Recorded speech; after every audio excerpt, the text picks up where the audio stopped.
for that. Now, we're going to get started with, well, let's call it foreign interference, because, of course, the news in the UK has been full of Chinese cyber attacks, Russian cyber attacks, and Chinese spying over the last little while, and Britain very excited about foreign countries interfering in British affairs. So this is GCHQ pushing out a tweet saying, speaking at Cyber UK 24 this morning, our director, Anne Keast-Butler, highlighted how China poses a genuine and increasing cyber risk to the UK. And so she was quoted there as saying, in cyberspace, we believe that the People's Republic of China's irresponsible actions weaken the security of the internet for all. So there you go. In the meantime, the Foreign Office called the Chinese ambassador in for addressing down. The FCDO, they said, was unequivocal in setting out that the recent pattern of behaviour directed by China against the UK, including cyber attacks, reports of espionage links, and the issuing of bounties, is not acceptable. And they went on to say the summons followed Monday's announcement that 3 people had been charged with offences under the National Security Act as part of an investigation led by officers from the Met Police's Counter-Terrorism Command. The Foreign Intelligence Service to which the charges relate is that of the Hong Kong Special Administrative Region. So that's what's been going on in the UK, and lots of noise being made about that in the UK, but which is quite ironic because just a couple of days ago, a documentary was published on Italian media. Here it is. This is all about the murder of Aldo Moro, and others. And so hugely interesting points being made here. So let's just have a quick look at the types of things they're talking about. They talk about a British special committee which planned a military coup in Italy in 1976. So when we're talking about foreign interference and cyber attacks from China and Russia, how does that compare to this? So planning a military coup in Italy in 1976 is the allegation. The plan was dropped following pressure from the United States and was replaced with a different subversive action, including the possible assassination of Aldo Moro in 1978. It includes testimony of Gladio Signorile, who was Deputy Secretary General of the Italian Socialist Party, who said in the course of his interview that Rome was full of British intelligence agents at the time, that Red Brigades had regular contact with British intelligence at the time, and that British intelligence had agents in all political parties in Italy at the time. And the documentary argues that someone outside of the Red Brigades influenced the Red Brigades to kill Aldo Moro because he was revealing the existence of Operation Gladio to his Red Brigade captors. Now, with respect to the question of whether or not Britain was involved or discussing the possibility of fomenting a coup in Italy, well, of course, this has already been admitted, and this is The Guardian talking about that exact thing a few years ago. UK discusses Italian coup to halt communists.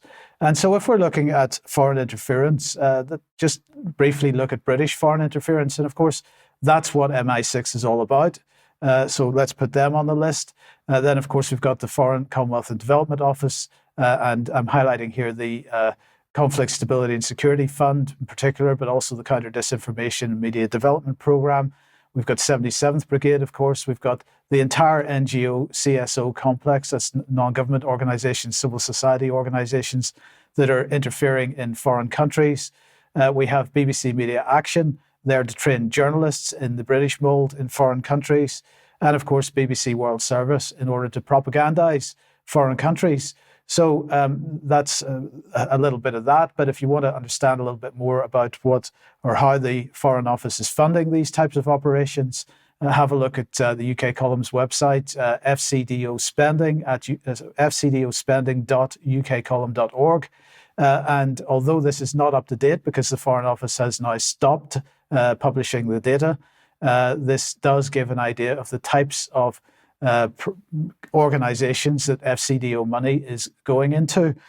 So, Alex, why are we mentioning this today? Well, of course, you're in Tbilisi, and the question is the issue of foreign interference and new legislation in Georgia to try to prevent foreign interference. And bearing in mind what I've just said, I mean, what are your thoughts on what I've just said, first of all? And we can clearly see why the Georgian government would be interested in preventing this type of activity? We can, Mike, and let's just split the two halves, as you say. Very briefly then, in the mid-1970s, Aldo Moro, although he was of the Catholic political tradition himself, was planning, and making no secret of it, to bring the Italian Communist Party, which had reformed itself into what's called Euro-communists. They weren't Stalinists anymore, at least they claimed not to be. He was wanting to make them a junior partner in a governing coalition, because at that stage Italy was getting through one government a year and needed coalitions. And that is what shocked the Americans and British.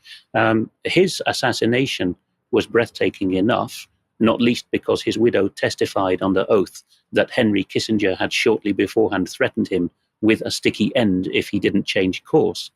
But also because the years of lead, as they're called, the anni di piombo, which follow, included spectacularly sized bombings, like the bombing of Bologna railway station, something on a bigger scale than what was being seen in the Northern Ireland Troubles at the time.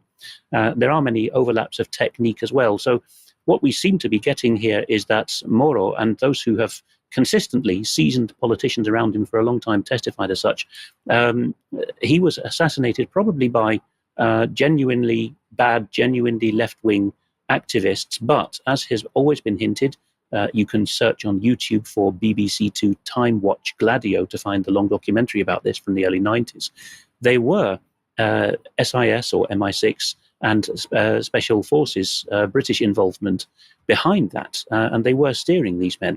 Now, in Georgia, in the former Soviet Republic of Georgia, there's been no suggestion yet of British intelligence steering action on the ground militarily, and that, in my experience, has never been part of the discussion except in Russian claims. I've never seen any evidence for it, but you can see the way that the wind would blow and what it would be that would rile up the governing coalition. We'll bear in mind that since the deposal of Mikhail Saakashvili a decade ago now, who is now languishing here in prison, very serious condition actually, in his prison cell, and who was made stateless by the Georgians as well.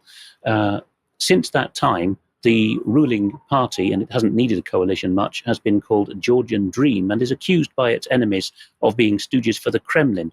Now, I covered a bit of it, the run-up to it last week, but after 3 readings on Tuesday morning local time, so very early yesterday, your time, the Foreign Agents Bill became the Foreign Agents Registration Act.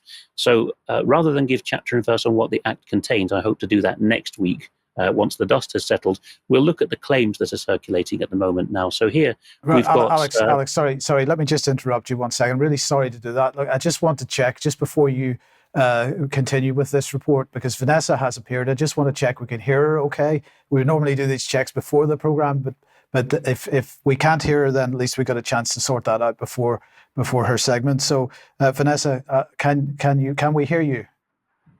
I can hear you. Excellent, super, excellent. That is superb. Thank you very much. Right, sorry to interrupt you, Alex. Please continue.